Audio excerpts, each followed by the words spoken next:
Hi guys, Dave here, and today I'm going to show you how to play Soup for One by Chic. Of course, the guitarist was Nile Rodgers.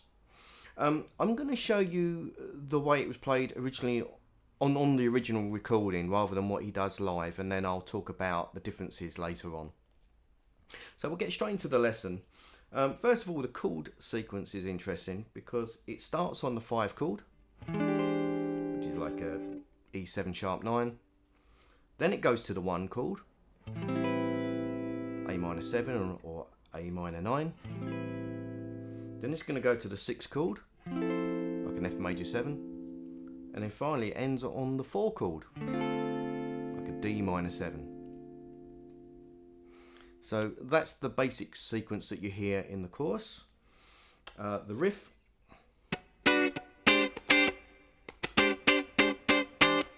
starts like this. So it's basically an E9 chord. So that goes 9 on the first 3 strings, 6 on the 4th string, D, and then 7 on the A string or 5th string. And it starts, I think he plays on the one hand, on the second half of the beat. So now he might do a ghost on the actual beat, so it's like 1 and like that. It's quite hard to tell in the mix of the recording, but that's what I think he's doing. Then all he does is he has his little finger on fret 8 of the E and the B strings. So you now get an E7 sharp 9 sharp 5 chord.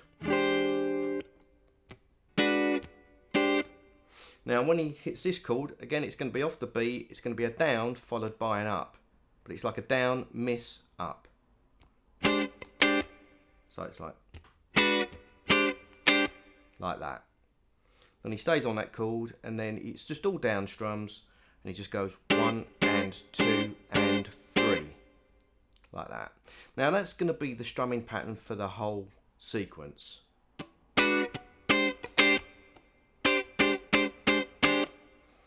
So that takes care of the E chord. Bars 3 and 4, we're going to play an A minor 9, so that's going to be 7th fret on the E, and then barring across at the 5th fret on the B, G and D strings. So one strum like that, and then we're going to go up to this shape, which is, in this case, is going to be an A minor 11. So that's going to be 8 on the E and B, and then 7 on the G and D strings.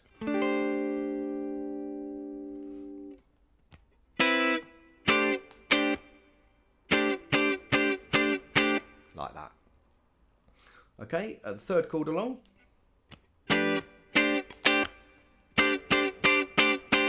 So he starts off with, it's kind of over an F bass, so I'm going to treat it like an F chord.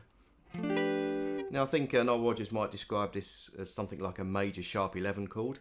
An easier way to think of it is as a G major triad with an F in the bass. So fret wise, that's going to be 7E, 8B, 7G, 7D, and then 8 on the A string. You don't necessarily have to play the whole chord. I mean, a lot of the time he's just playing the first 3 or 4 strings. So sometimes it looks like he's playing a bigger shape, but really he's only hitting the treble side of the chord. And the reason why he might be holding the rest of it is just to simply mute off any of the bass strings. So you might only hear that much. So that's the 1st chord. And then he's going to go back to this shape. So 8E, 8B, 7G, 7D. And in this case, it functions like a F6-9 chord. So same rhythm again.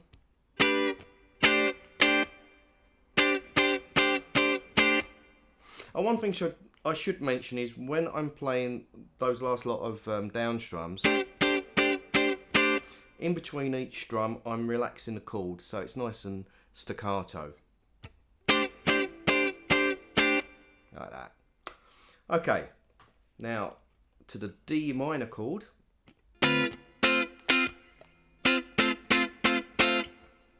Basically starts off with your regular D minor. No, it's not, sorry.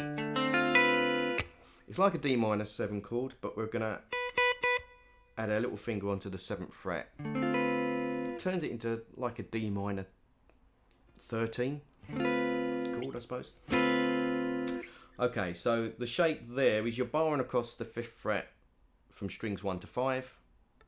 Then you're holding down the 6th fret on the B, and then 7th fret on the D string, and your little finger's holding down 7th fret on the E. So you end up with this shape.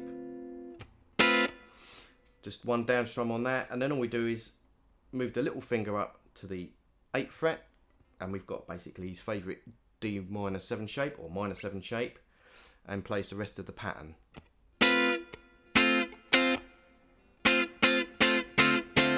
Like that. So together, it's going to sound like this.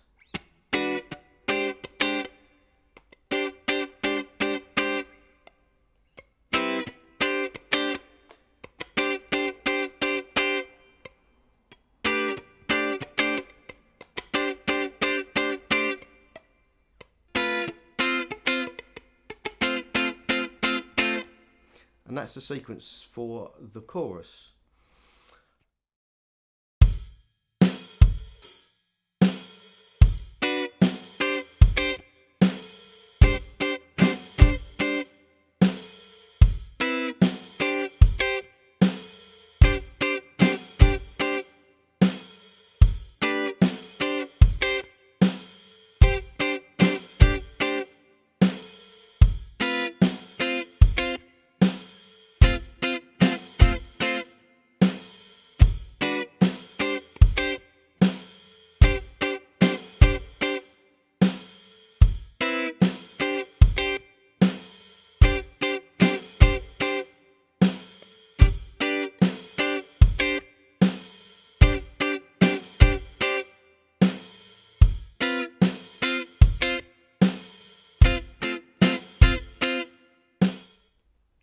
Okay, now during the verse, there's no actual guitar part on the record, but I'll give you the chords anyway.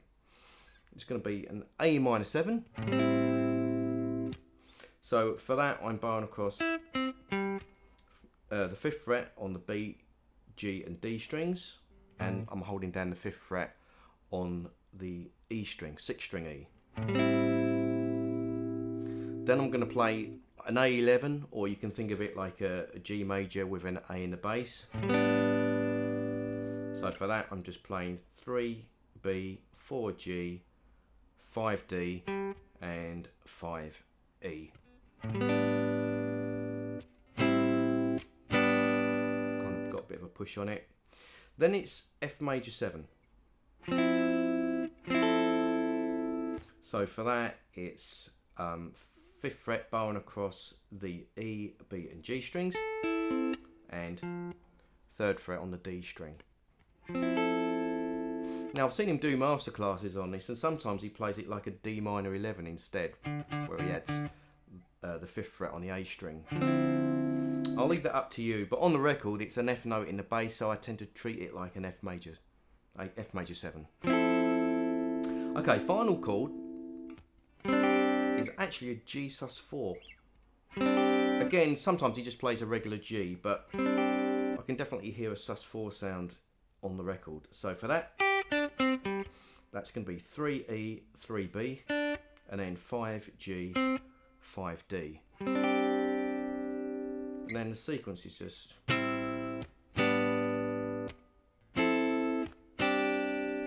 that. So it's just a 2-bar sequence that gets repeated 4 times, and that gives you the verse.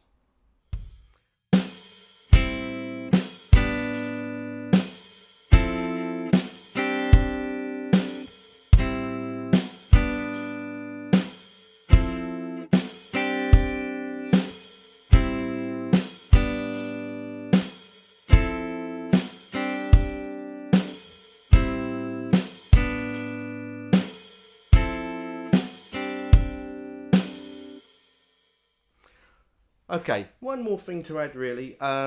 you might find him doing masterclasses on YouTube. You might see him play it live, and these days he tends to play everything up one key or up a semitone or half step. So if you watch him live, he tends to play it in a key of B flat.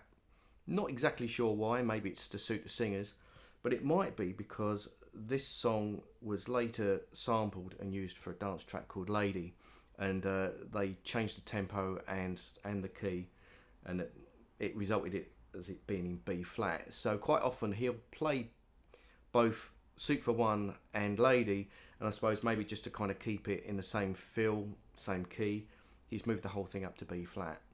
So if you're ever wondering why I'm showing it to you in A or A minor, it's because that's the original key that he played it in. Okay guys, I hope you enjoyed this lesson, and I will see you for one real soon.